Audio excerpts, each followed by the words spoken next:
Take beauty off the table. Should justice be in the eyes of the beholder? Should anyone have the absolute say over what is right or wrong? Should obvious criminals be given fair trial? Well, in this movie, Black Adam doesn't think so.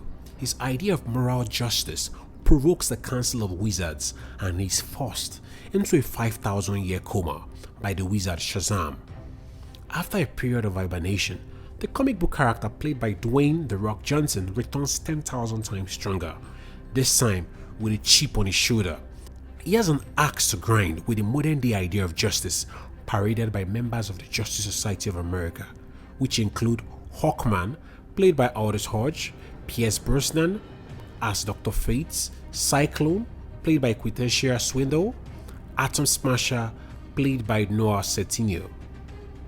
This superhero movie is directed by Jean Collet-Serra, the story is by Adam Sitskill, Rory Haynes, and Sohrab Noshevani, and produced by star actor himself, Dwayne "The Rock" Johnson. In this superhero movie, Dwayne Johnson plays Tetadam and Black Adam.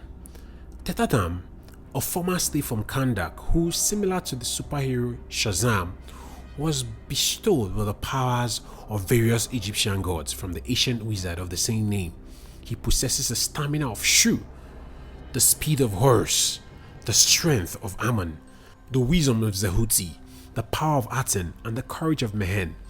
If you are used to seeing The Rock play the mushy character who shares inspirational messages, then Black Adam pushes the envelope further. The actor takes the risk by playing something different from his usual profile. Not necessarily the villain, but the anti-hero. The anti-hero is the guy everyone thinks is bad until you hear their side of the story. Unlike other superhero-inspired stories, anti-heroes have a different perspective on life, which they take seriously. Anti-heroes really don't meet your regular qualities. They are most times not liked and may not even share the same moral judgment with conventional heroes. In Black Adam, the anti-hero must do whatever it takes to protect his community, even if it means breaking international codes and whatever sanctions. What are the lessons to see from this movie? Number 1, justice.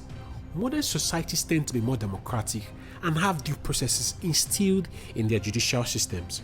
Criminals need to be tried by courts before sentencing. Well, the main character, Tetadam or Black Adam, didn't enjoy this privilege in ancient times. He had learned to crush those who hurt him and his family and would go to any length to do justice and avenge his people. But his idea of justice flouts modern society rules. This moment gives us opportunity to question human judicial system itself. Dictatorships tend to be self-seeking and ruthless. Democracies can also be hijacked by selfish few.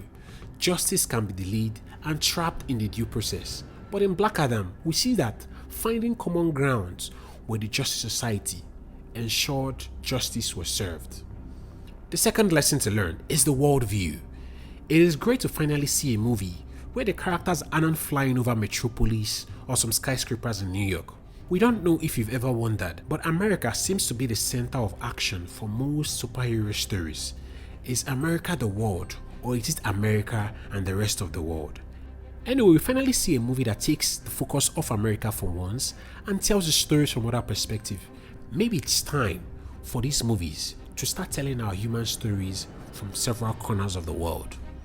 The third lesson to learn in this movie is sovereignty. World powers are powerful for a reason. They can influence global politics and even interfere in issues happening in other places. A nation is sovereign when it is able to make decisions without bowing to these foreign influences. But this is not easy. We see that the city of Kandak suffers sovereignty issues. Their city has been hijacked by the Intergang and the people are powerless.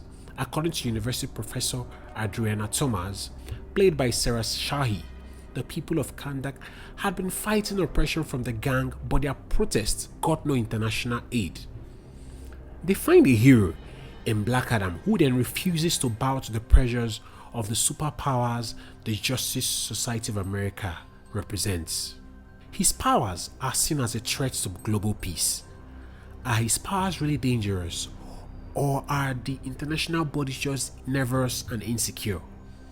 More threats from international quarters are sent to Black Adam in the person of Superman.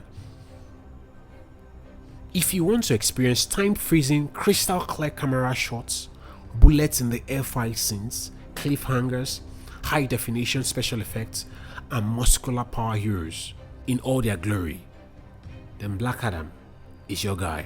Have you seen the movie? What are your thoughts? Share them in the comment section. Tell us, what kind of hero do you want to be? If you are yet to subscribe to our YouTube channel, come on now, hit the subscribe button and share it with somebody that matters.